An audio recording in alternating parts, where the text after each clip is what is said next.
Hello, bienvenidos a esta. Ay, ¿qué sesión es? ¿Me recuerdan? Sexta. Esta sexta sesión de From Hell. Eh, Leímos capítulos 7 y 8, en donde, bueno, ya va escalando cada vez más esto de los asesinatos.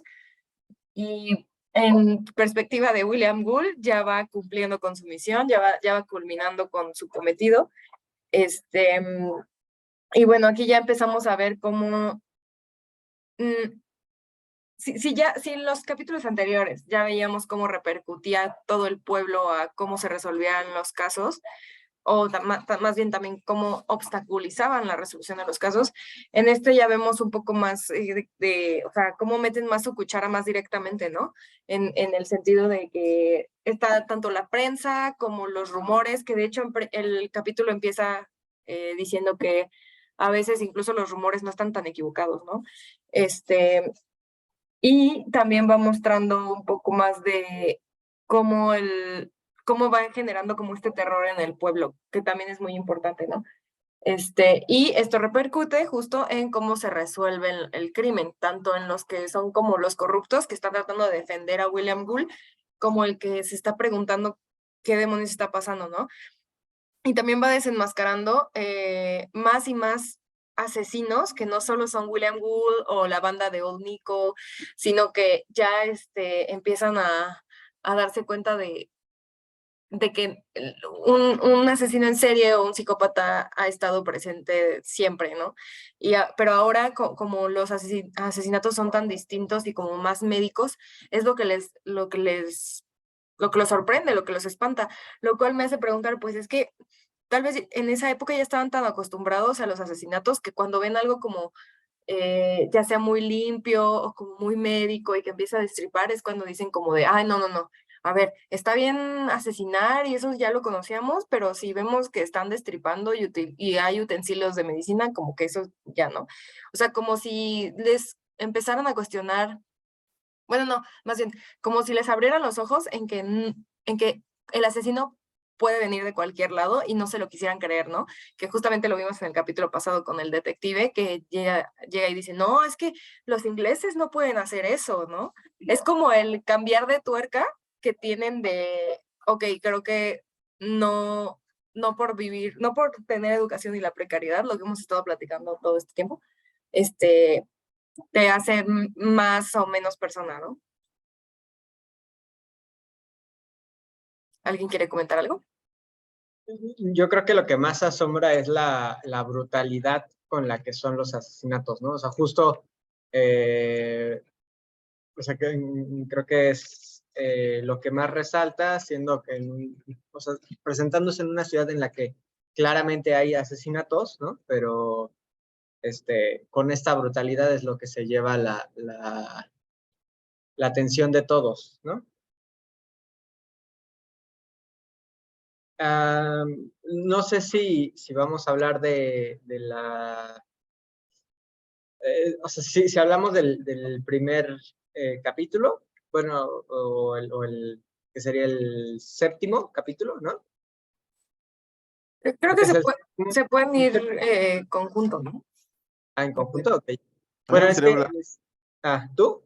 sobre la estructura del capítulo 7 Mm. y cómo en las primeras páginas lo que coloca es, nos va poniendo diferentes viñetas sobre los diferentes personajes que vamos a ir viendo durante el capítulo, ¿no?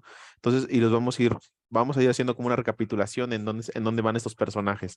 Vemos desde William Gould, desde el periodista, desde Sickert, ¿no?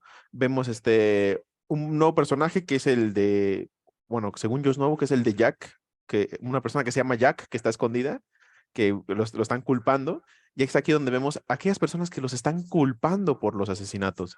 Entonces, mm, aquí es donde entra también ya muchísimo más fuerte el personaje de la prensa, el personaje de la publicidad y cómo va y va a vender su producto, que eso es lo que quiere, que se mantenga el producto, sin importar que eso, sin importar nada humano, ¿no? Sin importar, no, o sea, no tiene una moralidad, que es lo que hemos ido trabajando, lo que hemos ido viendo, y y qué más.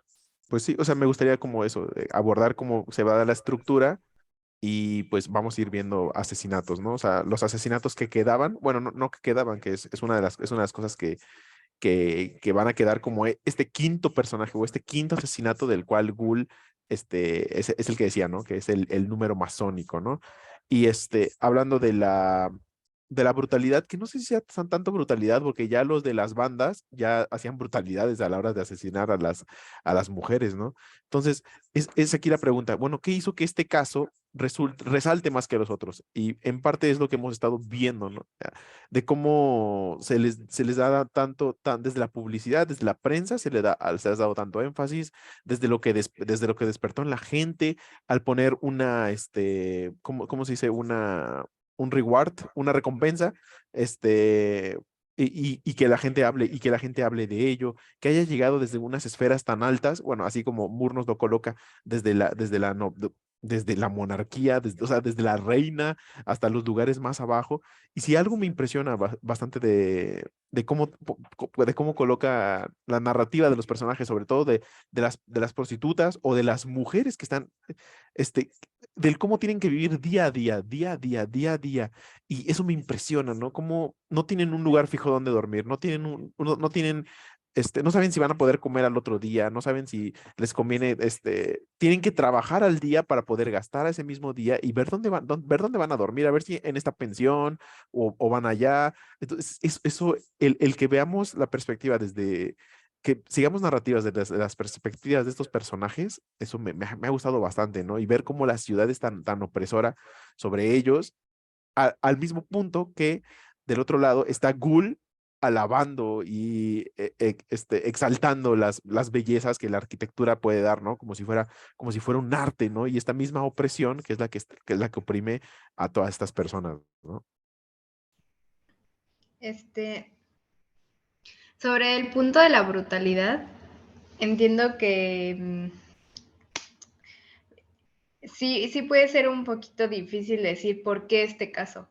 Y creo que, como dice Luis, se vuelve un componente de varios factores, pero creo que también es el ritual que se ve. O sea, porque no es lo mismo que sea sangriento porque le dieron, no sé, lo acuchillaron o algo así, a que realmente veas que se tuvo la intención de abrirlo, de sacarle los órganos, de ponerlos al lado de su cabeza, ¿sabes? O sea, creo que es más cruel pensar que fue algo metódico, algo planeado, algo que tiene una intención, a decir fue un impulso. Porque un impulso se siente como un tema de supervivencia, eres tú o soy yo. Y aquí es un tema de no eres tú o soy yo, es un mensaje, es una ideología, es algo más grande y creo que da miedo el pensar.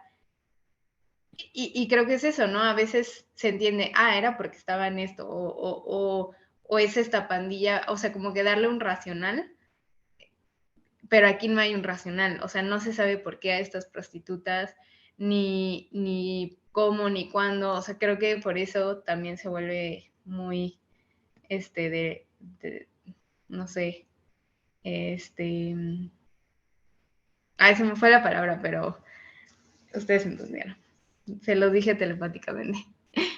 Y bueno, otro punto que quería decir rápido, sobre, como dicen, vemos las vidas de estas personas, de muchas de ellas, del día al día, pero me gustó el capítulo 8 porque creo que muestra muchas intimidades, o sea, desde el señor que se está tocando mientras llora y cosas así, la pareja despertando, Eddie bien teniendo un momento íntimo con pues no sé si es su ayudante o qué, pero su amigo, no sé. El caso es que descubrimos que, pues no sabemos si es gay, pero, o sea, realmente o sea, son como esos momentos que pocas veces compartes, pero que se vuelven públicos al estar en un dibujo, ¿no? Y siento que es esa como ironía de algo tan íntimo puesto gráficamente, literalmente en una novela. Sí, justo en relación con lo que menciona Rox y lo que menciona Luis de cómo están hechos los capítulos o narrados, también quería decir que igual me gustó mucho porque es o sea, lo que hace Moore, ya, y incluso cuando lees los apéndices, como, más bien, cuando yo estaba leyendo los apéndices, me cayó el 20 que es como,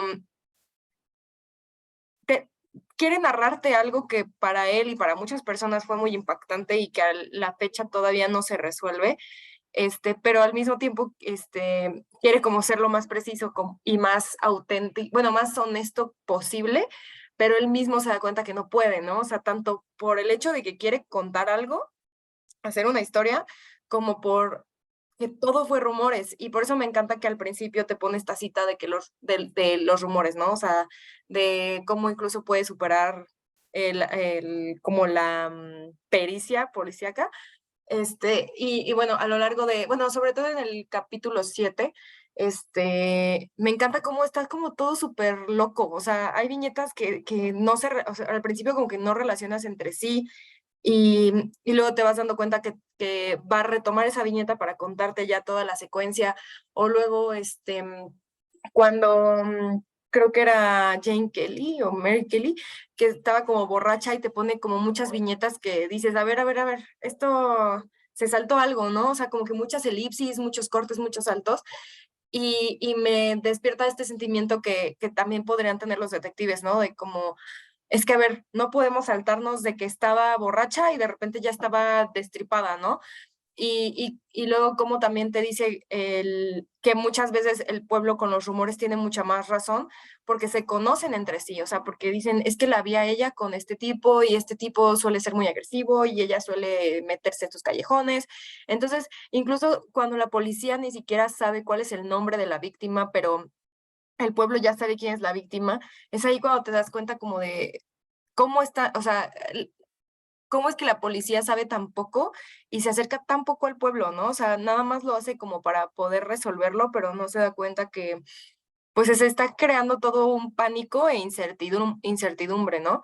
Y creo que justo las viñetas también remarcan eso cuando lo estás leyendo y dices como, a ver, es que no estoy entendiendo nada, ¿no? Em, y también creo que comparto esta idea de Rox que dice como, tal vez no es la brutalidad, pero luego tú, o sea, no sé, te cuentan como de, ay, lo asesinó porque estaba despechado, ¿no? Y como que hasta cierto punto lo entiendes en ok, puedes sentir coraje, puedes sentir celos y lo llevó a un extremo, pero ya que te digan como de, hizo un ritual y lo destripó y todo esto, eso es lo que da miedo porque no lo entiendes, ¿no? Entonces creo que ahí es donde recae como tanto la obsesión como el miedo que se está sintiendo en la narración, porque pues estaban tan acostumbrados como a estas pandillas, esta precariedad, pero no estaban acostumbrados a que hubiera un ritual para asesinar o que fuera tan limpio, que bueno, ya después vemos que tampoco fue muy limpio, ¿no? Pero que fuera tan limpio, que fuera como todo un modus operandi. Este, mm, y bueno, ahorita comento más cosas. Yo no quisiera que pasara desapercibido, o sea, adicional a eso de lo poco que saben, justo los inicios, bueno, no sé si son los inicios, ¿no? Pero se ve la metanarrativa que van a crear los periodistas, ¿no? Que dicen, vamos a crear un nuevo estilo de periodismo que es, ellos crean la narrativa y ellos crean o sea, que crean al personaje, ¿no? O sea, sí, es cierto, hay sucesos, pero ellos les dan el significado, ¿no? Y pueden torcer ese significado completamente. En este caso, o sea, pues le dieron el nombre, ¿no? Que tal vez no habría sido necesariamente el nombre que decide este goal, ¿no? O sea, y, y, y creo que es pues parece ficción, pero o sea, es interesante la facilidad con lo que lo hacen, ¿no? Y cómo esta enajenación con lo nuevo, o sea, porque dice, no, o sea, porque el otro lo cuestiona y le dice, o sea, de verdad, nos vamos a inventar la historia y dice, vamos a reinventar el periodismo, vamos a hacer un nuevo tipo de periodismo. O sea, pues, sí, pues sí, eso. Y lo cañón es que eso también obstaculiza demasiado las investigaciones, o sea, porque le está dando datos falsos, le está dando nombres falsos, le está haciendo creer que no es premeditado, que todo es como por gusto, o sea, sí, por gusto, por diversión, y pueden caminar como al detective a una investigación completamente diferente si se mantuviera, o sea, si se prestara atención a las pistas reales y no a cartas falsas, ¿no? O sea, tal vez el detective hubiera podido llegar a concluir que no, que era alguien como Ghoul o sea, fuera como del pueblo, ¿no? Eh, y justo en los apéndices Moore comenta que desafortunadamente son, desde ahí, más bien, que se intuye que desde ahí fue lo que marcó el inicio del periodismo que ha llegado hasta nuestros días.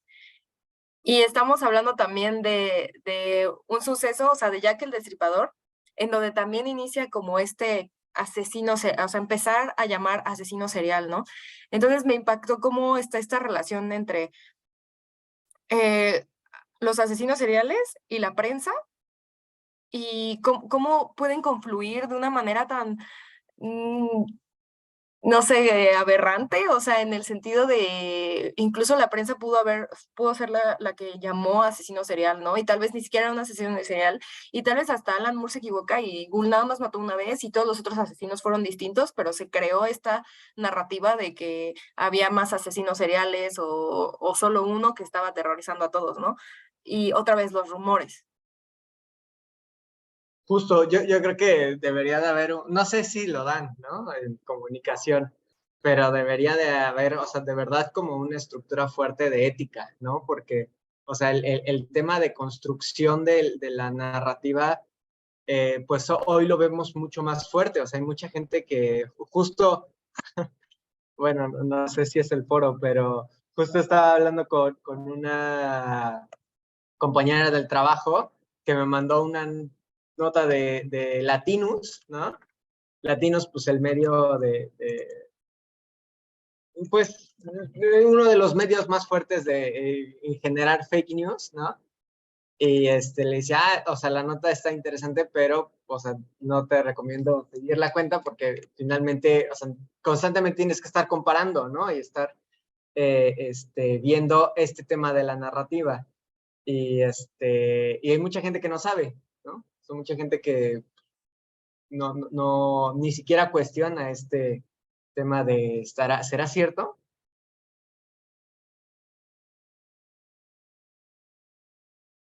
Sí, eso es un... Adelante, Rox.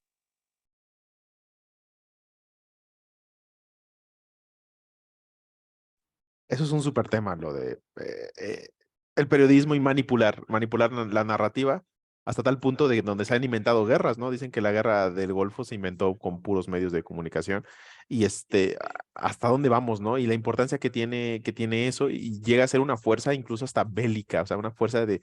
no, eso es una locura y qué bueno que me agrada que Alan Moore lo coloque aquí, ¿no? Y que lo coloque de esa forma en que diga, mira, está este variable, está este factor, está esto que condiciona tanto y quizás es una de las razones por las que, o es la razón por las que Jack el Destripador fue tan famoso, ¿no? O ha sido tan famoso. ¿Qué nos dice que esto no despertó realmente en una corriente del periodismo? Decir, es que esta es una forma de vender. Saquemos más asesinos en serie porque los periódicos necesitan vender, porque los blogs necesitan vender, porque necesitamos vender true crime, porque necesitamos vender, no sé, lo que quieras. Aquí podemos meter de lo que sea. Y sí, sí, es muy preocupante. Ya mero hay ética, ¿no? O sea, aquí lo que se busca es otras cosas. Entonces, bueno, ya me gustaría hablar de otras cosas, pero los escucho. Bueno, solo resaltar que ahí mismo, o sea, en el mismo capítulo mencionan eso, o sea, pues, o sea, no es crear por crear, es crear por vender. O sea, y es la base de hacer esto, ¿no? Y pasándolo a ahorita, pues, o sea, bueno, justo estamos viendo un asesino serial, pero pues también hay muchas del narcotráfico, ¿no? Que ahora es lo de hoy, por decirlo de alguna forma, y es lo que vende, ¿no? Hay mucha gente que le encanta ver estas series incluso de casos reales, ¿no? O bueno, casos reales.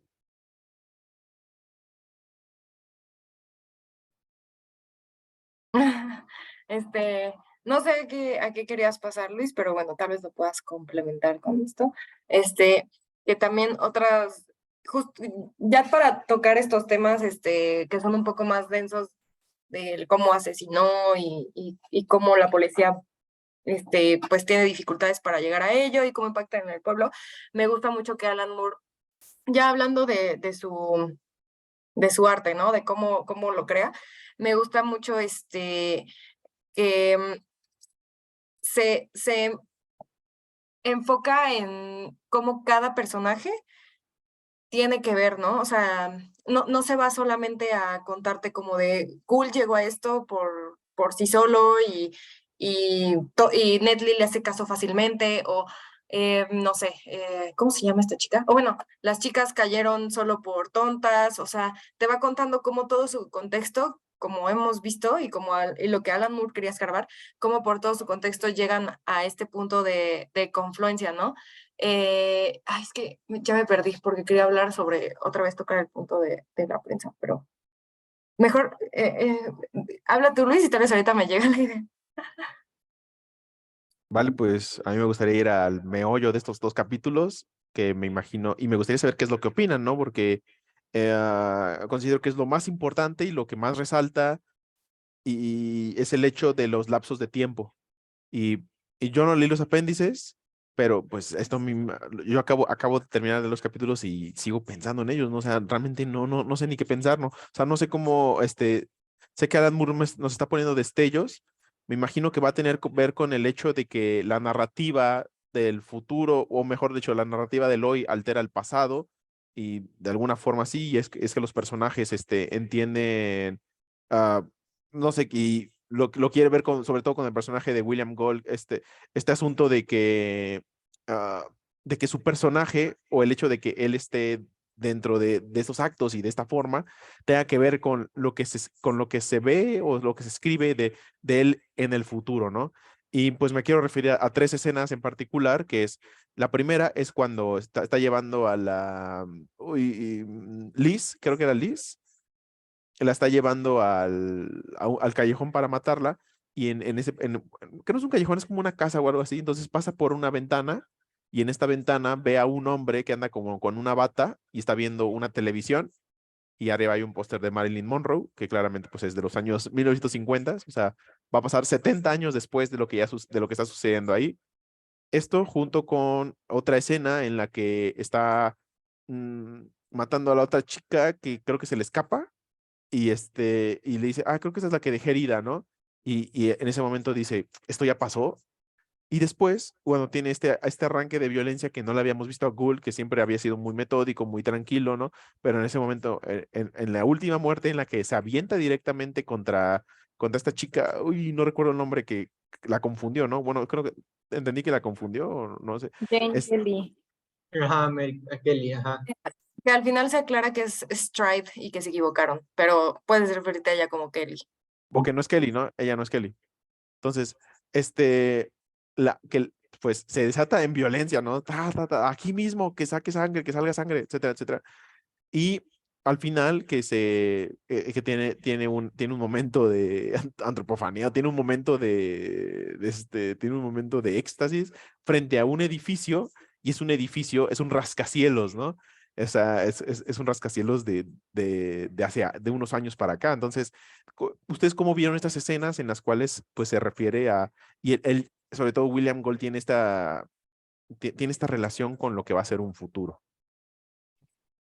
Justo, sí tienes razón, me ibas a recordar. Ya me acordé que quería decir que para mostrarnos esta narrativa o sea, de estos capítulos, se dio esta libertad y vemos como su magia bueno, la magia de Alan Moore en el guión y la magia de Eddie Campbell en la tinta, porque se da la libertad de ya empezar no solo a contar la historia, sino a decirte, mira, aquí vamos a jugar con el tiempo y cómo incluso uno puede enloquecer, pues te muestra como la locura del asesino, como tanto tú enloqueciendo porque no entiendes nada, ¿no? Entonces también me gusta que no solo se mantiene contándote la historia, sino también como diciéndote cómo él se imagina que era Ghoul cuando estaba asesinando y cómo se para frente a un edificio que ni siquiera existe en esa época, pero incluso ya nos había dado estos guiños cuando le está dando como todo el recorrido a Net Li y comenta como una profecía de cómo iban a ser las cosas con Estados Unidos y no sé qué, pero como todo el tiempo está presente este hecho de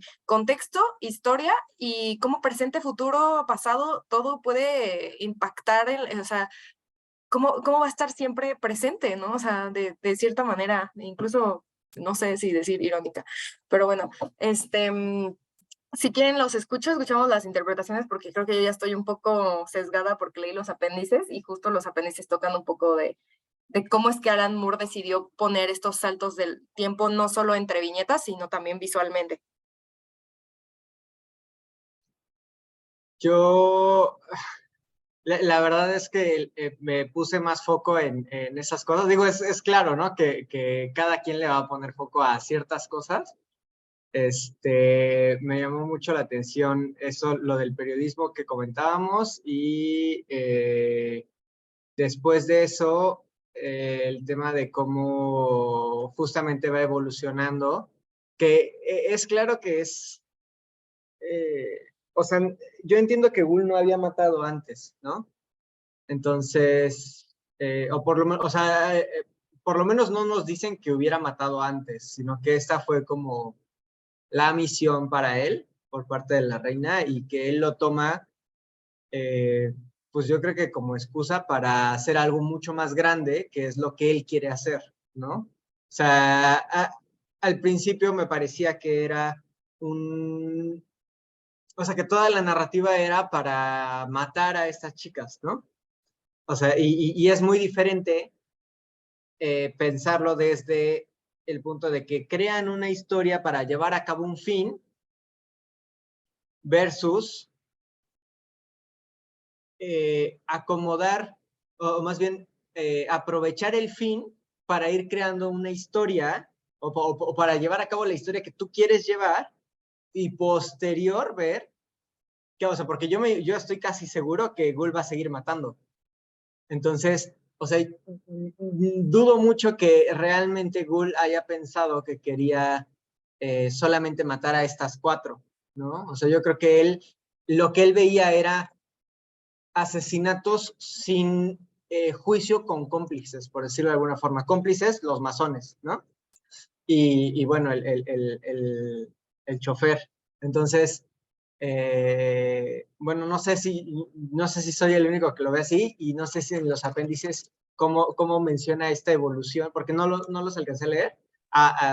Justo, no sé, o sea, antes de las 8 terminé de leer los últimos cuadritos, pero, o sea, sí es claro o sea, que está evolucionando y que o sea, no le interesa tanto el tema de la reina, sino le interesa llevar a cabo su obra, que es una obra mucho más masónica que el tema de la reina y el secreto de la reina. Acuérdate que dijo que la realeza tiene sus objetivos, bueno, sus fines y él tiene los suyos, sus intereses y él tiene los suyos. Yo, yo creo que con esos elementos que no pertenecen a la época, creo que quiere dar a entender a temporalidad, en el sentido de que estos hechos no son nuevos. O sea, no son nuevos ni para la época en que se dio, ni para la época nueva, sino realmente es algo que sigue persistiendo. Por ejemplo, algo que me generó duda del tema del periodismo es cuando empezó a hacer el periodismo un negocio, porque al final por eso escriben historias que no son reales, y dejó de ser una herramienta para el pueblo, ¿no? Para informarse. Y es muy difícil ponerlo en una línea de tiempo y decir, fue en justo en esta noticia fue en donde empezamos a meter la mentira en el periodismo. Creo que es más complejo que poner un inicio y un fin, y creo que Jack el Destripador no inicia y no termina con estas muertes, sino más bien es más grande que solo una persona matando a otras para dejar en claro un mensaje, porque no solo es esa persona matando, para dejar en claro un mensaje.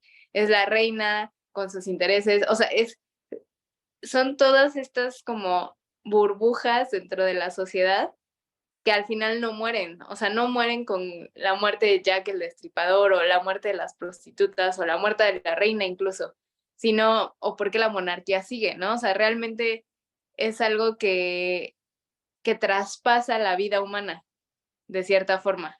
O sea, es un ente que sobrevive en el humano y que son sistemas que son más grandes que ya como nosotros como personas. Y creo que el desafío es aquí de si traspasa la historia estos elementos, cómo romper con estos ciclos, cómo romper con estas condiciones humanas o estos hábitos que se han generado a lo largo del tiempo. No sé si me di a entender. Sí, Y sí, eso sí. que no como un perrito. Este, pues no sé si alguien más quiere comentar al respecto. Este, Sobre sí. la temporalidad, dice. Ajá, sobre la pregunta que hizo Luis, ¿no? ¿Cómo ustedes vieron el salto del tiempo en tanto en lo visual como en las viñetas y todo? Bueno, lo mismo. Ana, adelante, ¿querías decir algo? Sí, y fíjate que la vez pasada que hablábamos de las prostitutas me llamó la atención porque cuando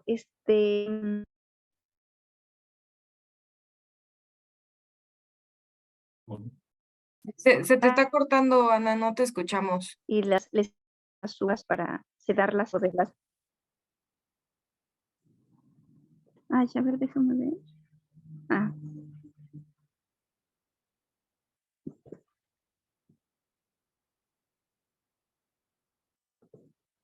Pero, ¿ahí ya me escuchan?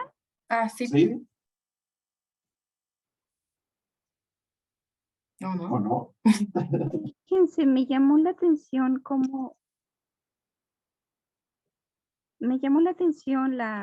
los sentimientos, las víctimas, ¿no? Como en los capítulos anteriores, pues ellas se ilusionan y dicen, ay, sí, si nos fuésemos a casar, o son los sentimientos de un enamorado. Y son mujeres que parecen estar amadas, ¿no?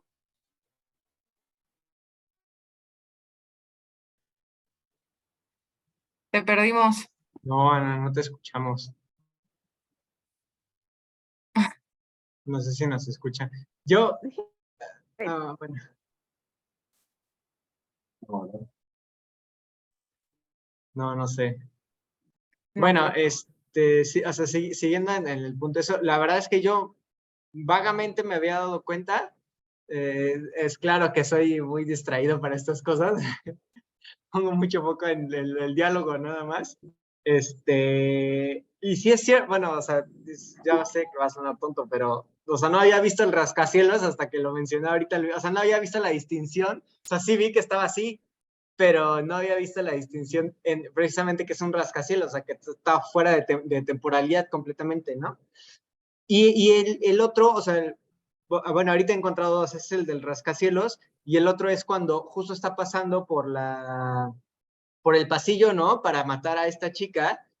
Y aquí no sé si, y ya nos lo comentarás tú, si es así, pero yo lo entiendo como que este ghoul es el que está viendo algo que no, o sea, que el futuro, ¿no? O sea, no es que, o bueno, no, sí, o sea, que no es que exista ahí, no es que esté, no es que sea parte de esa realidad, sino que ghoul es el que está viendo el futuro, digamos que teniendo un tipo de epifanía al acercarse a esos momentos en los que mata, ¿no?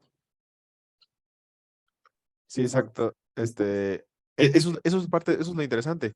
De cómo que Ghoul lo ve, a mí a mí lo que me resalta es qué es lo que ve. O sea, ve a un tipo en bata viendo la televisión con un póster arriba de Marilyn Monroe. ¿sabes? Y después en el otro diálogo que es, sí, cierto, que esta era la que solo dejaba lesionada, o estoy parafraseando. Y es así como de, o sea, cómo la historia lo va cambiando, o, o no cambiando, sino se va como introduciendo en él como de, esto era lo que tenía que pasar, ¿no? Y desde cómo sigue el personaje de Ghoul, que es así de, no, es que es como si hay un destino y yo tengo una tarea que tengo que hacer para que se mantenga esta línea del tiempo, o esta línea se mantenga en este orden, ¿no? Y después que vea, ya que nos ha hablado siempre de la arquitectura y de los obeliscos y de todo este asunto, que al final vea el edificio, ¿no? Que es esta construcción histórica a través del tiempo y cómo el hombre vence a la naturaleza, ¿no? Entonces, eso es lo interesante, y la verdad tengo que destacar a mi parecer, lo magistral que lo hace Alan Moore, de poner esos pequeños detalles que despiertan tanto, tanto, tanto. No es, pensé que era Nixon el que salía en la pantalla, pero no lo Que está menciona. la tele y arriba de la tele está un póster de Marilyn Monroe. No, sí, o sea, sí lo sé, o sea, pero me refiero a que pensé que el que estaba en la tele era Nixon, pero creo que no es, o sea, no es alguien en especial, o es simplemente un perfil. O sea, en lo que le dice tu Mariana no dice, no. Yo creo que sí debe ser alguien en especial, ¿eh? Porque Sí, si debe no, ser, pero no sé si es Nixon. Es que no, o sea, Oppenheimer, o no sé, ¿eh? Pues, chicos, no, justo cuando yo vi todas estas cosas, o sea, cuando vi lo del edificio y luego lo que dice también lo de aquí es donde la dejaba herida o algo así, y también lo de la ventana, yo estaba súper sacada de pedo. O sea, yo dije, yo no voy a interpretar ahorita, o sea, solo lo voy a leer o sea, bueno, sí interpretar de cierta manera, pero no le voy a dar mucho, ¿no? Porque como que me estaba confundiendo mucho y Alan Moore ya nos había hecho esto de confundirnos y luego ya como que al final lo entendías, ¿no? Pero creo que aquí los apéndices ayudan un montón porque creo que son cosas que no hubiera llegado a ellas si no las hubiera leído. Lo cual también le agradezco mucho a Alan Moore porque dice, no solo voy a contar la historia, les voy a poner qué inventé, qué no inventé, por qué puse esto. Y creo que esto también le da mucho valor a la obra. O sea, cuando el artífice dice como, quiero presentarles esto, pero también quiero decirles la investigación, ¿no? O sea, que como que se nota que de verdad le importaba más allá de solo contar una historia, sino que sí se puso a investigar y eso también habla mucho de el impacto que quiere dejar o cómo ve qué perspectiva tiene como de la sociedad y a lo que quiere llegar, ¿no? Y lo que dices del edificio, esto también me encantó porque yo cuando lo vi por primera vez tampoco me di cuenta que era un rascacielos. Y cuando regresé a ver la imagen nada más, dije como, espérate, pero esto es la era muy victoriana. moderno. Ajá, exacto. Y bueno, ya, lo dejé pasar. Y bueno, Alan Moore dice que de eso literal dice, la extraña epifanía de la página 40, en la que Gould parece tener una visión de cómo sería Mitre Square un siglo después, es enteramente de mi invención. Y a esto le atribuyo, bueno, más bien le aplaudo mucho porque hace que cada quien haya interpretado cosas distintas. Por ejemplo, la interpretación que nos dio Rox, ¿no? Hace rato, ahorita Luis no la comentó, pero hace rato me comentó como lo que le parecía que Alan Moore decía del edificio, que también se puede ver como cómo Gould veía el poder, ¿no? Y cómo iba a crecer y bueno, si quieres ahorita los comentas. Y lo de la ventana, pues me gustaría leérselos para no ¿Cuál errar. está? O sea, yo ya tengo aquí, lo tengo abierto, nada más dime, o sea, donde dice, es que como no son las mismas páginas, no es Ajá. muy difícil como hacer el clic. En los, en O los, sea, ap- en dice los, página qué, en los apéndices dice 24-25, páginas 24-25 del el capítulo. peculiar pasaje de la página 24. Ajá. ¿Este, no? Ajá, ok. Dice, Ajá. el peculiar pasaje de la página 24 en el que un asombrado Dr. Gould se encuentra a sí mismo mirando a través de una ventana y viendo una casa que parece tener luz eléctrica e incluso televisión, merece obviamente una explicación. La escena está basada en la interpretación de una historia de fantasmas que se narra, entre otros libros, en Jack the Ripper, 100 Years of Mystery, de Peter Underwood. El relato tal y como lo cuenta el señor Chapman, sin relación aparente, Indica que en al menos 4 ocasiones repartidas a lo largo de los años apartó las cortinas y vio a un hombre y a una mujer desaparecer por el pasaje número 29 de Hamburg Street.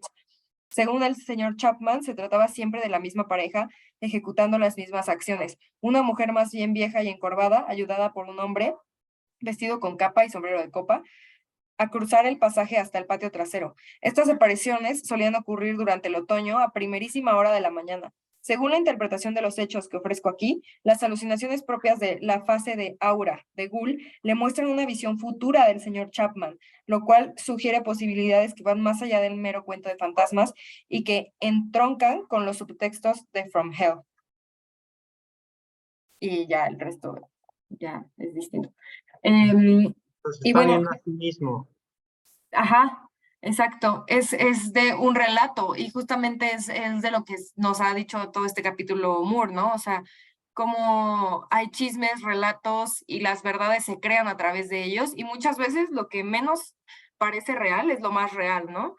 Y, y así como antes nos había presentado escenas como flashbacks, ahora en este capítulo dijo, pues voy a poner un flash forward, a ver qué pasa, ¿no? Porque en sí todo, o sea, también es narrativa, es ver cómo el futuro es afectado por el pasado, cuando a veces el presente es el futuro del pasado de los flashbacks, ¿no? Y Gule es el fantasma. Sí. Ah, está muy bien, qué grande, qué grande. Sí. Creo que sí hay una diferencia, debe de haber una diferencia entre leerlo así físico que en Kindle, porque ya me di cuenta que, o sea, el estarle cambiando la página es especialmente difícil y me imagino que físico es como, aquí regreso y voy, ¿sabes? Bueno, no sé, tengo esa sensación. Sí, claro que es diferente, pero yo de Kindle la aprovecharía y cada una o sea, leería el diálogo y la analizaría, o sea, cada viñeta. Porque aquí muchas veces me dejo llevar y solo veo así, y luego tengo que regresar a ver las viñetas porque se me pasó algún detalle visual, ¿no? Entonces, como que pros y contras. Sí, sí. A mí algo que me generó curiosidad fue el final del segundo capítulo en donde encuentran el trapo y la oración escrita, que es "The Jews are the men who will not be blamed for this for nothing". No sé si ustedes interpretan algo o leyeron algo que les diga por qué habría escrito eso. Yo lo primero que interpreté fue en relación con el tema de Hiram Aviv, que nos cuenta en su iniciación, que habla de jubelos, jubelon y no sé qué más, que son los Jews, ¿no? Que de hecho yo había entendido que eran como judíos y después me di cuenta que no, o sea, no tiene que ver con lo judío y justamente ahí también entra el ruido de la comunicación, que muchas personas pudieron haber interpretado las muertes no sé, por religión y otras por psicopatía y así, ¿no? Entonces, bueno, yo al final lo relacioné con lo de Hiram Aviv, o sea, que tenía que decir como de, si mataron a este dude y no fueron culpados, pues yo tampoco voy a ser culpable, ¿no? Y entonces lo escribe. Sí, Después, yo busqué también, o sea, porque, bueno, en Kindle está en español, de hecho, la nota. Tú también la tienes en español, ¿no, Mariana? sí, Pero, ajá. Y ya voy, ya va. Es que es uno por uno.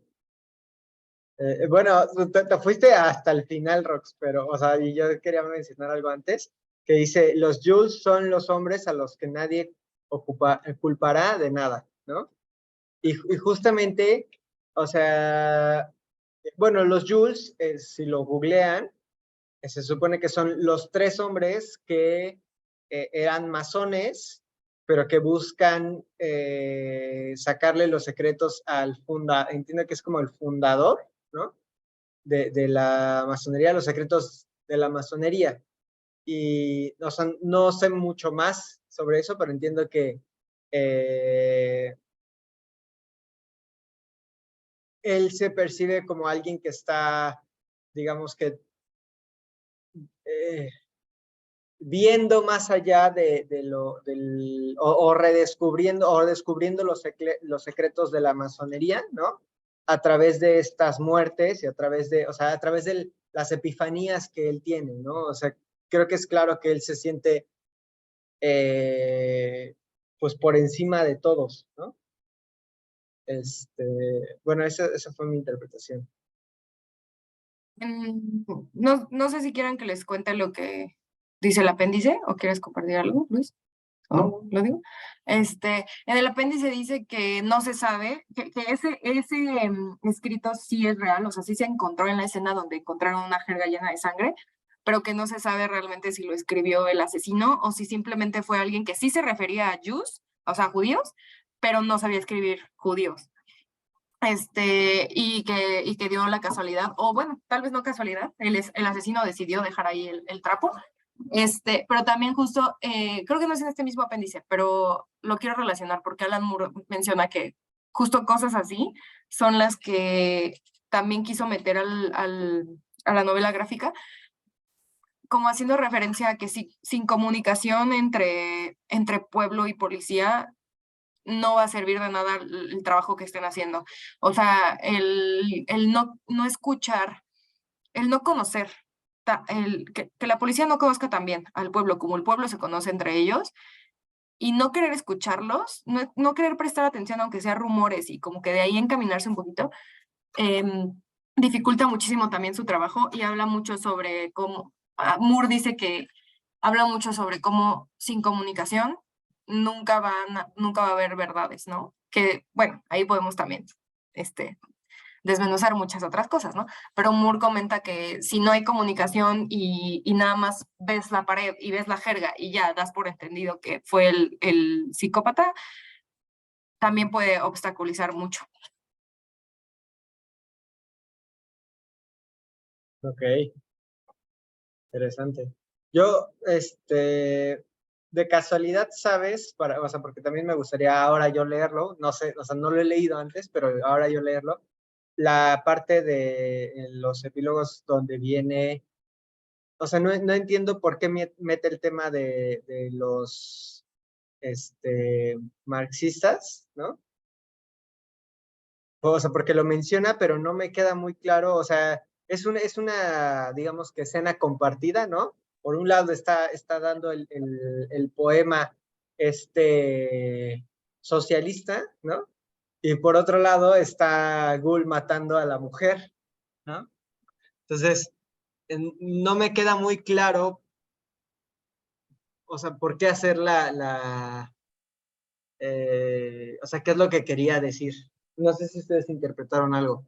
Yo te puedo decir que le investigué porque menciona a William Morris. Y William Morris fue un poeta, escritor, y un miembro socialista muy resonado en Inglaterra.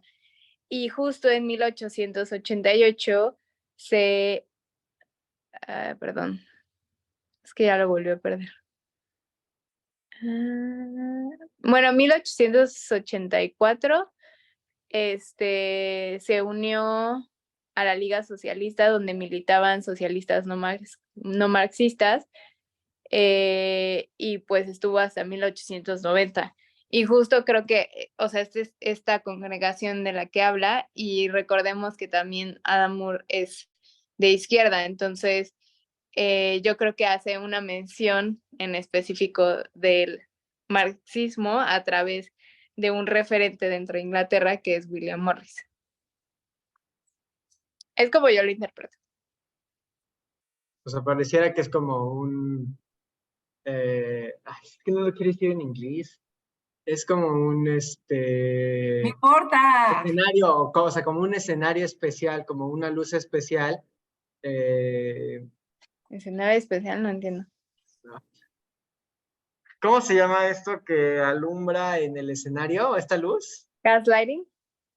No, de gaslighting, es spotlighting, pero en español. En español, Luis, por favor. no sé, pues, aro de luz, no, Centro de atención. pues sí, centro de atención. Bueno, o sea es como darle esa relevancia en un momento que es como de acción, ¿no?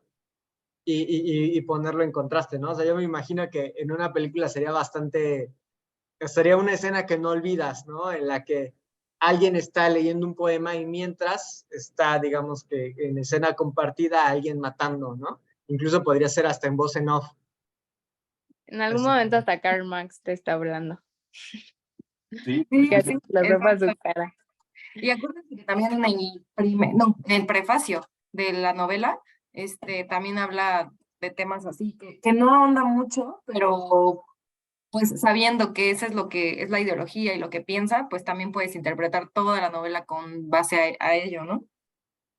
que convive. Ujú. Y también el capítulo, o sea, bueno, en esta escena, William Morris les recita una obra que se llama Con el amor basta, que es el título del capítulo, y empieza con no penséis en el mañana, si os estaréis así tranquilos, reposando de vuestro dolor. Y la escena siguiente es de que la pobre mujer así de que tratando de huir de Cole y Cole tratando de agarrarla, o sea, y no penséis en el mañana, pues claramente ella no está pensando en el mañana, pero porque sabe que se le está yendo. Sí, Y siento que juega mucho con esta frase y las escenas que están pasando. sí, justo él pone, lo he incluido tanto para resaltar su conexión con la escena del crimen como para establecer un contrapunto entre su poema El amor es suficiente, aquí lo puso así, y el brutal e inmisericordia asesinato de Liz Stride que tiene lugar en el exterior.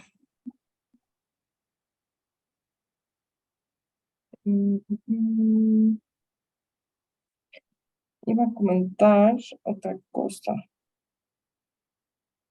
Uy, no me acuerdo qué iba a comentar. ¿Alguien quiere comentar otra cosa?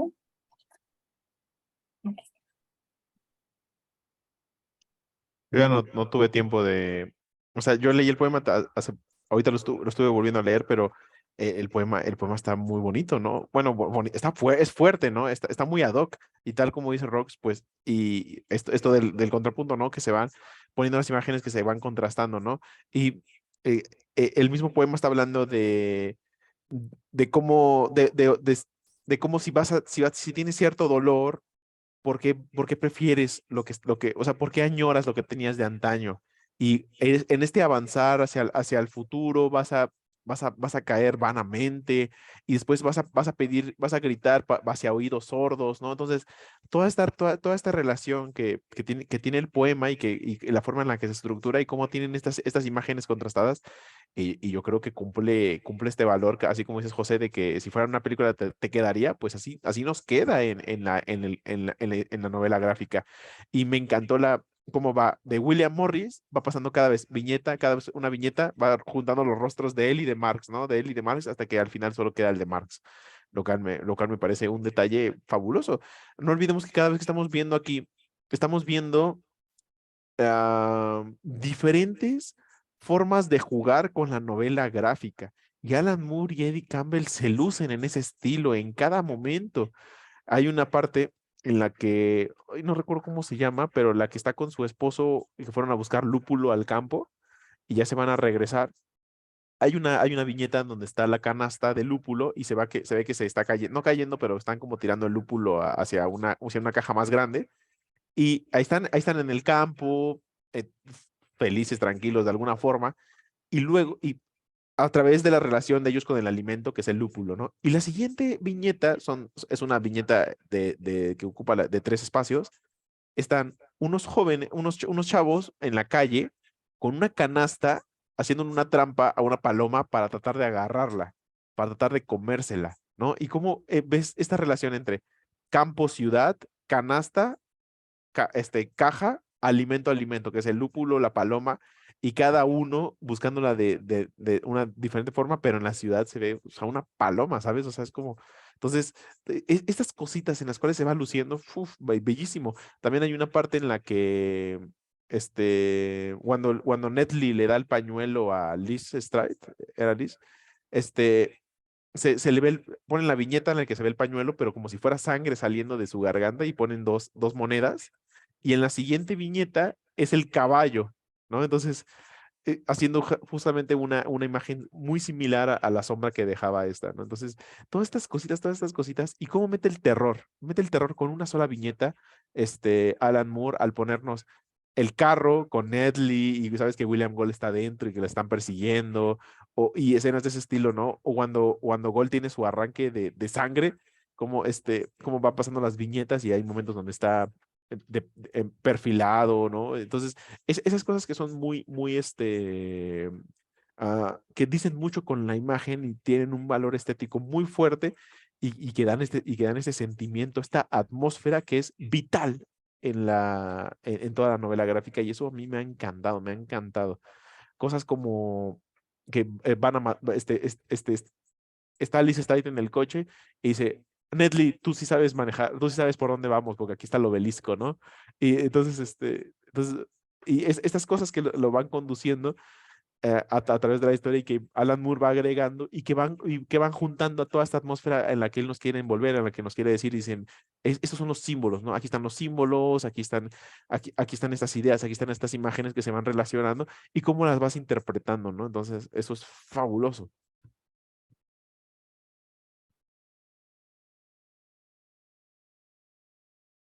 Sí, ay, es que no sé si compartirlo aquí en pantalla, pero es que en la edición de color está súper brutal como ocurre el asesinato de la última chica de este capítulo.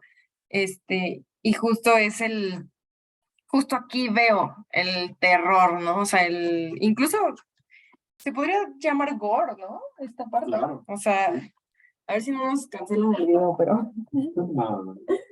Pero vean eso, o sea, todo oscuro, solo hay negros y rojos. También la versión a blanco y negro se ve bastante. Sí. Sí, seguramente. Uf, pero pues sí, creo que tampoco tengo algo más que agregar, la verdad.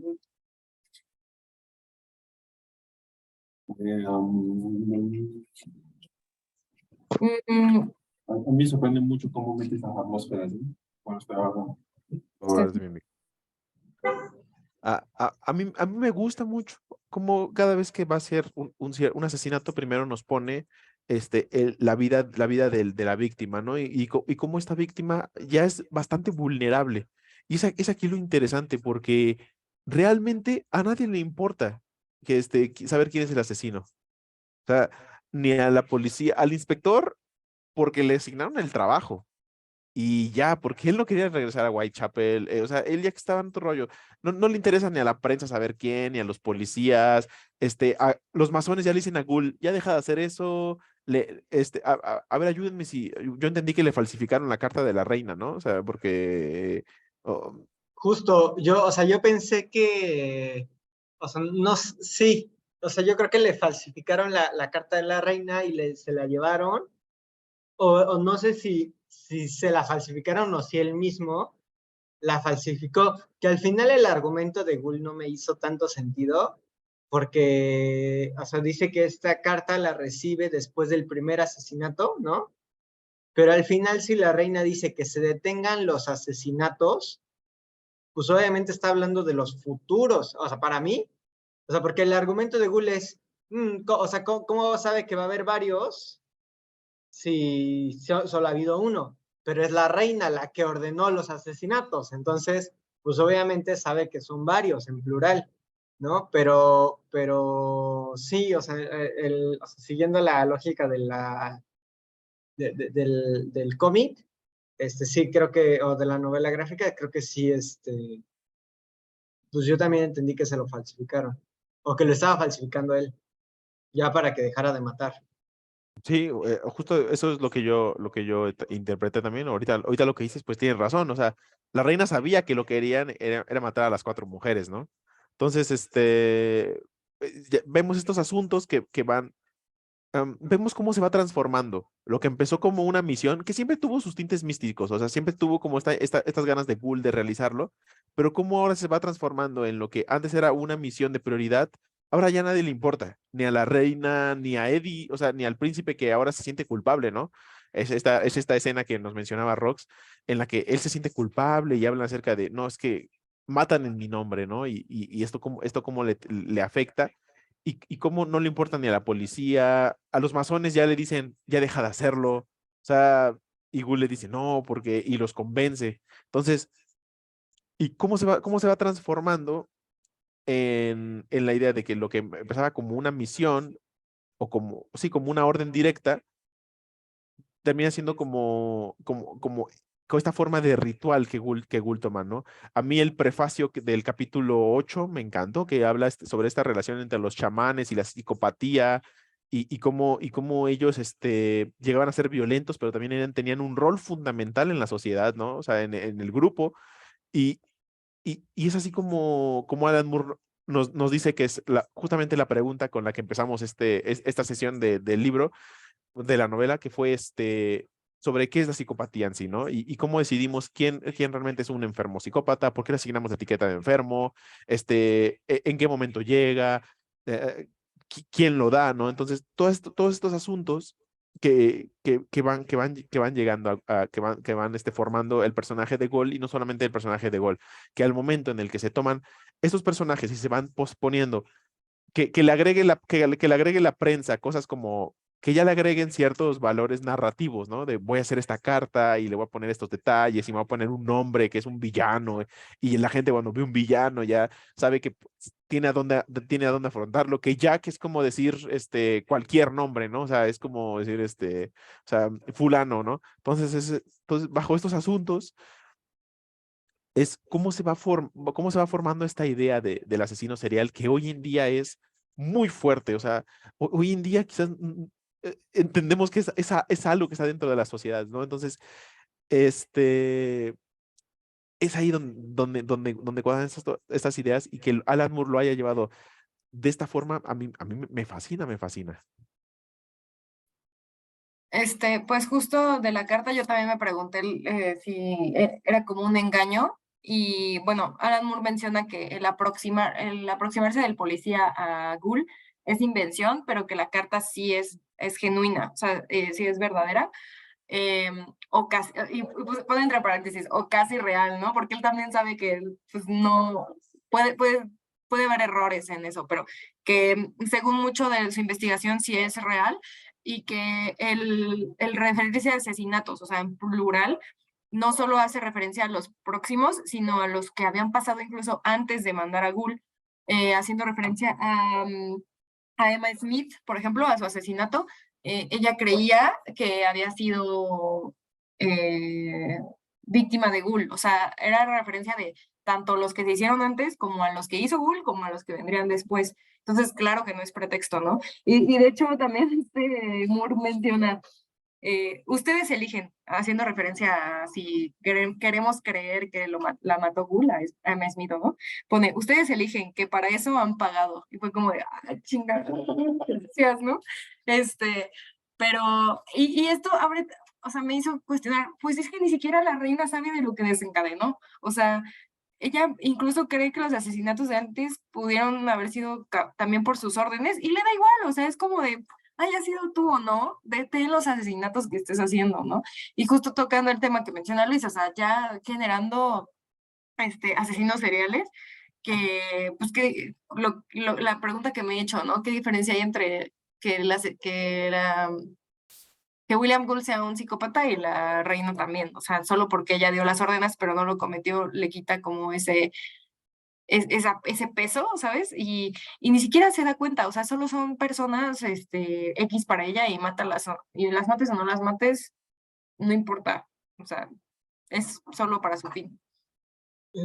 Yo diría que la diferencia más grande es justo la inconsciencia, ¿no? O sea, nos puede ser, o sea, es mucho más fácil asumir o aceptar que alguien esté trabajando que algún niño esté trabajando en otra parte del mundo y nosotros comprando ciertas cosas que producen, ¿no? Refiriéndonos a la ropa, por ejemplo, o sea, hay cosas que pasan que como nosotros no las vemos, pues tampoco nos pesan, ¿no? Y que creo que no es necesariamente una psicopatía, sino simplemente es hacer impersonal la situación o deshumanizar la situación de personas que no están en tu entorno, ¿no? O sea, yo creo que o sea, para la reina era un problema y se arreglaba de tal manera, ¿no? Ahora, la conciencia de Ghoul, o sea, y no solamente la conciencia, porque incluso el chofer también habría matado, ¿no? Pero el chofer no lo disfrutaba, para el chofer era trabajo, ¿no? Para Ghoul es otra cosa completamente diferente. Y ahora pensándolo, no sé si incluso el tema de la brutalidad de Ghoul, que creo que es algo que pasó, bueno, que pasó con los nazis, ¿no? El ver ese extremo tan fuerte, o que pasa a veces con los fascistas, ¿no? El ver esos extremos tan fuertes hace que la gente se detenga y diga, wow, o sea, esto está, o sea, sí hay que involucrarse, hay que hacer algo para ir en la dirección contraria, ¿no? Porque esto, o sea, puede ir a llegar a niveles muy fuertes. Me imagino que partiendo de lo de Jack el Destripador, la policía se preocupa por ser más competente, por tener una investigación mucho... Y digo, estoy asumiendo, pero yo pensaría que la idea es que esto no vuelva a pasar, ¿no?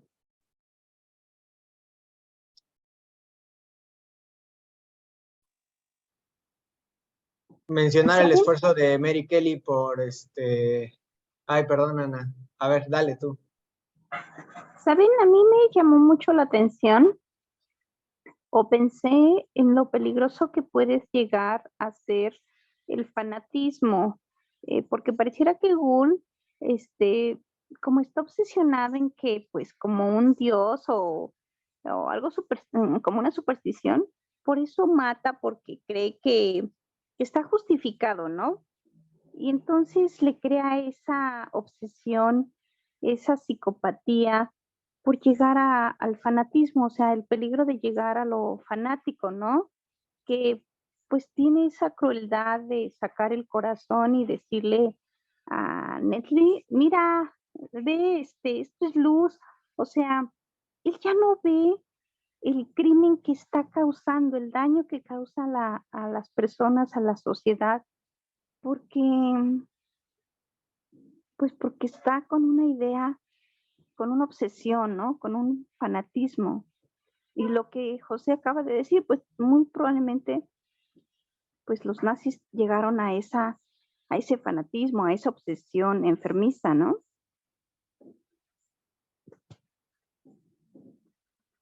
Sobre todo Ghoul tiene un aire de superioridad, tal como dice José, de como si fuera Dios, ¿no? Y dónde viene Ajá. este fanatismo que se sigue a través de esto, ¿no? Si no me equivoco, uno de los prefacios es una frase que dijo Hitler, ¿no? Que es voy a parafrasear, en esa tierra solamente hay dioses y bestias o algo por el estilo, ¿no? Entonces, aquí se engloba bastante de lo que de lo que comentas. Oigan, pero ¿por qué Bull, como que va a ver al hombre elefante y le dice que, bueno, él sí cree que es como un semidios o un dios, ¿no? O sea, ¿por qué él, pues él originalmente le dice, es que mira, no lo veas como una deformidad, esto es pues algo que debes sentir orgulloso porque eres un dios. Y pareciera que él mata creyendo que le está haciendo reverencia a ese dios, ¿no?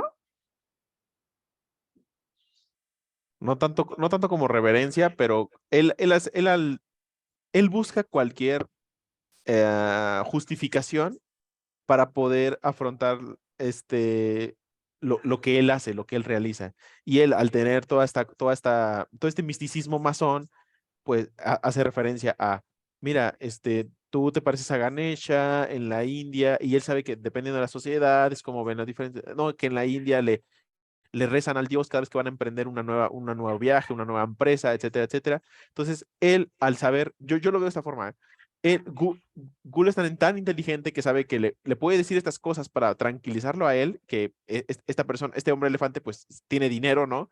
Y que lo va a mantener como su médico, lo va a mantener en ciertos lugares, en ciertas jerarquías, en ciertas redes sociales.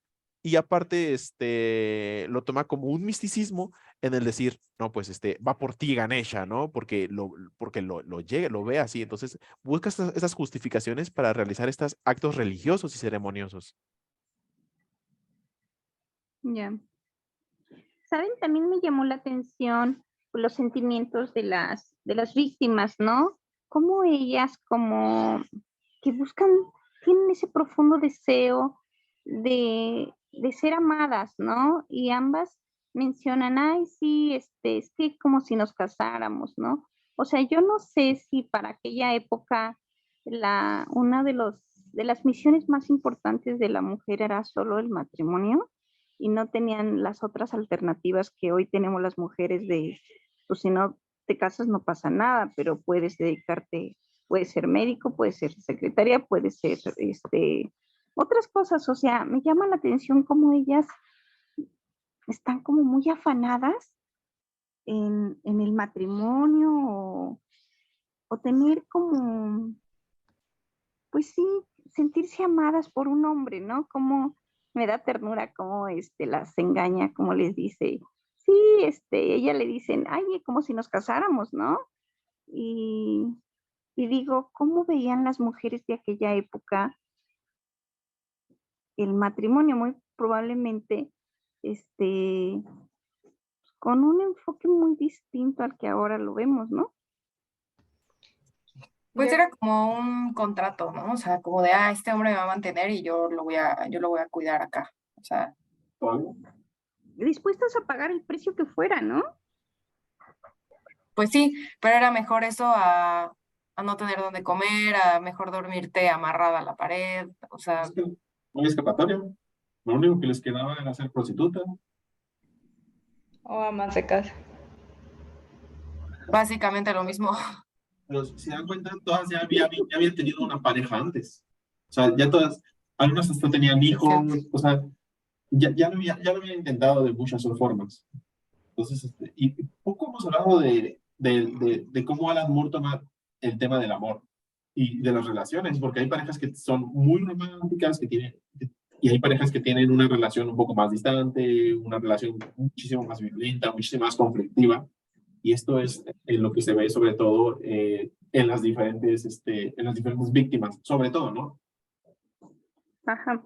Y bien, también lo que mencionaba Mariana, que el autor nos hace ver que lo que vemos ahorita no es algo nuevo, es algo que siempre ha existido, ¿no? Que no es que la sociedad sea más corrupta o que los niños empiecen vida sexual a los 9 años, como ahí lo mencionan, ¿no? Que tenían los niños, empezaban vida sexual y que tenían relaciones sexuales en la calle a los 9 años. Y pues, pues hoy también será eso, ¿no? Pero me impactó cómo a qué edad empezaban los niños la vida sexual como perritos, como animalitos en la calle, y que eso pues los llevaba a la miseria porque las mujeres se embarazaban y como que era un círculo vicioso, ¿no? Que se daba.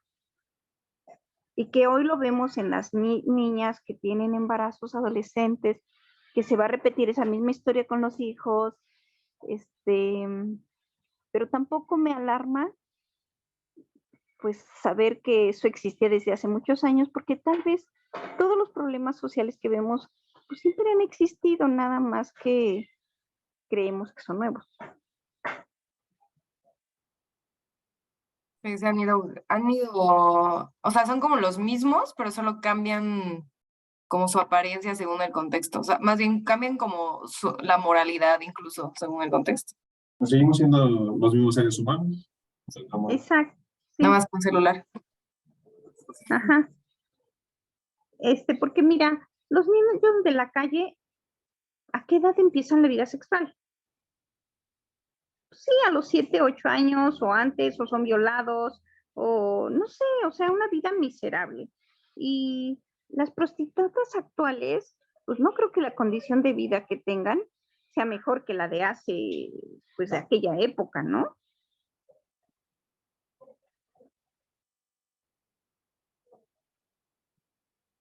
Eso creo que han pasado tantos años y las cosas son igual, nada más que, como dice Mariana, pues el contexto es distinto. Y es lo que nos dice Moore, o sea, haciendo los saltos tan fácil en el tiempo, es básicamente decirnos, miren cómo no ha cambiado. Incluso nos pone la gestación de Hitler y en un contexto de Jack el Destripador, ¿no? O sea, Ajá. es él diciéndonos, ¿qué tanto hemos cambiado? O sea, Ujú. ¿qué tanto hemos cambiado nosotros o qué tanto hemos cambiado la narrativa? Sí, Bueno, yo soy mucho más optimista que eso. No quisiera que se quedara la grabación así nada más. Yo diría que si vemos estadísticas, probablemente la mortalidad por temas de aborto o por temas de nacimientos ha cambiado mucho. También diría que el tema, o sea, que sí hay muchos programas para, no sé, capacitación para el tema de la prevención de enfermedades sexuales, la prevención de natalidad. Yo sí creo que hay muchas cosas que sí se han cambiado. Y creo que, o sea, sí, como dicen, sí seguimos siendo seres humanos, pero también estamos mucho más conectados, tenemos mucho más acceso a información, podemos ser mejores. A eso es a lo que voy. Claro, es que hay una pregunta muy importante, que es una pregunta que cada quien se responderá. ¿Qué significa mejorar el estilo de vida? Entonces, y esa es una pregunta complicadísima. Entonces, habrá personas que te van a decir, no es que antes se vivía mejor, no es que antes no se vivía mejor, y y te van a decir, por esto, por esto, por esto, y dicen, no es que antes se vivía mejor por esto, por esto, por esto. Algo es cierto que, algo que pertenece a la falacia del progreso es que nos han hecho creer que a medida que va avanzando el tiempo, el ser humano va a progresar a mejor, ¿sabes? Entonces, yo estoy de acuerdo con José de que no estamos en las condiciones de antes, que si vamos a estadísticas, a probabilidades, pues más gente en cuanto a número tiene mejores estilos de vida, pero también estoy de acuerdo con Ana en el sentido en el que dice, es que esto no ha dejado de existir, ¿no? O sea, no porque la prostituta de hoy en día tenga su teléfono celular, significa que tiene un mejor estilo de vida, ¿no? Quizás incluso peor, ¿no? Entonces, son estas cositas que son muy interesantes. De hecho, es un tema muy, muy, muy interesante. Pero yo creo que parte de este núcleo, ¿no? De qué es un mejor estilo de vida. Sí, y ahí, solo terminando de complementar lo que dices, de que somos humanos, o sea, claro, o sea, podemos tender a la mejora, pero sería ilógico medir el resultado por la no perfección, ¿no? Porque justo somos humanos.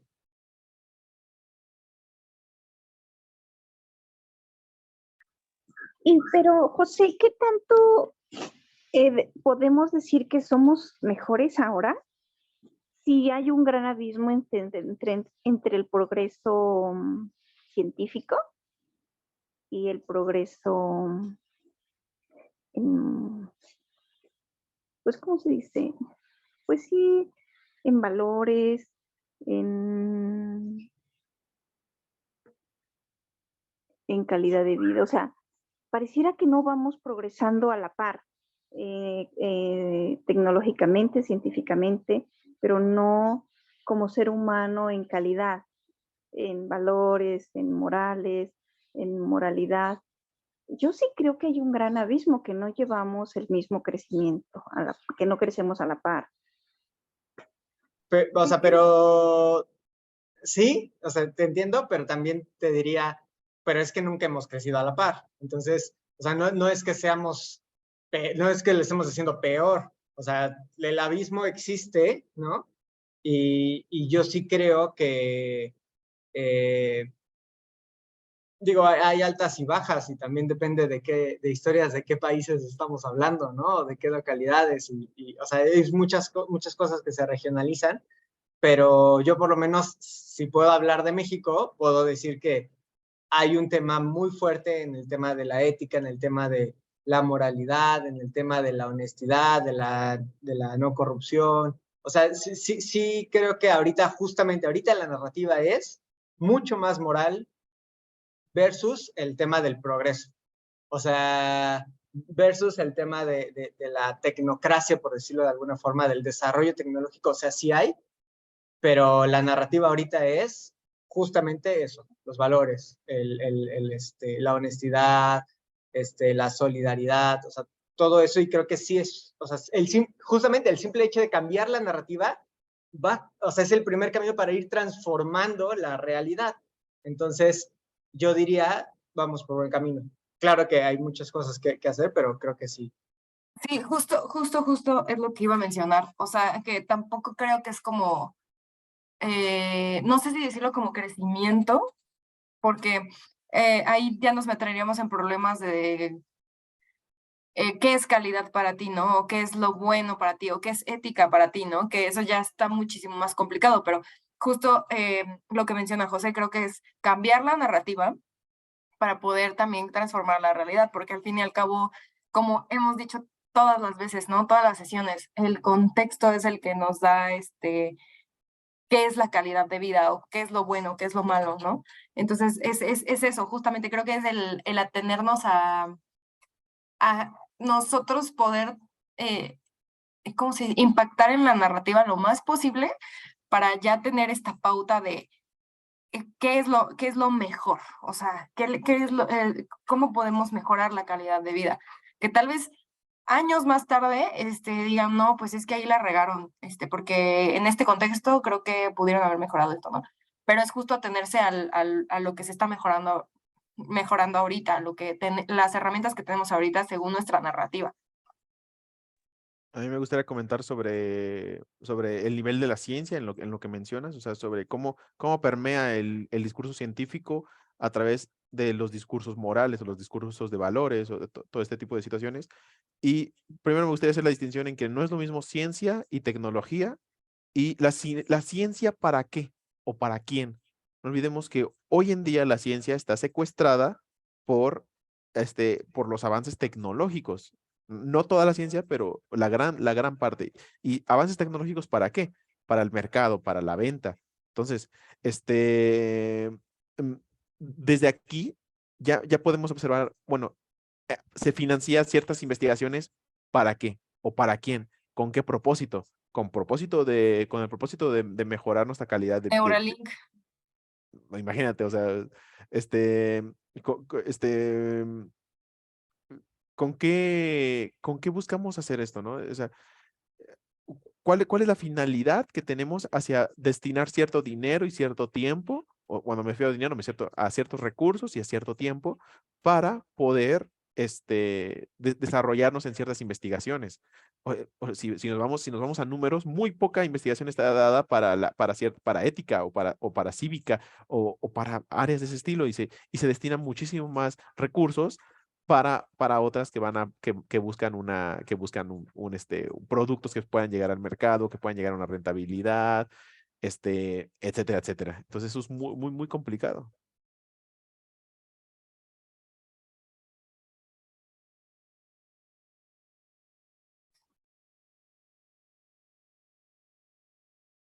Tú, Mariana. Iba a cerrar la sesión si no tenía nada que comentar, que creo que hemos comentado bastante. La verdad, yo no sabía muy bien qué comentarios hacer, pero pues como siempre, las sesiones ayudan bastante, ¿no? A seguir como esta discusión. Y pues creo que otra vez estuvo muy, muy interesante, muy rico.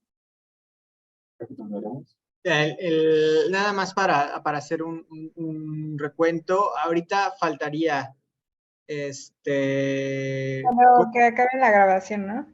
Bueno, da igual. Bye. Bueno, nos vemos. No sé cómo han acabado las otras grabaciones, pero bueno. este, Bueno, ya voy a acabar. que en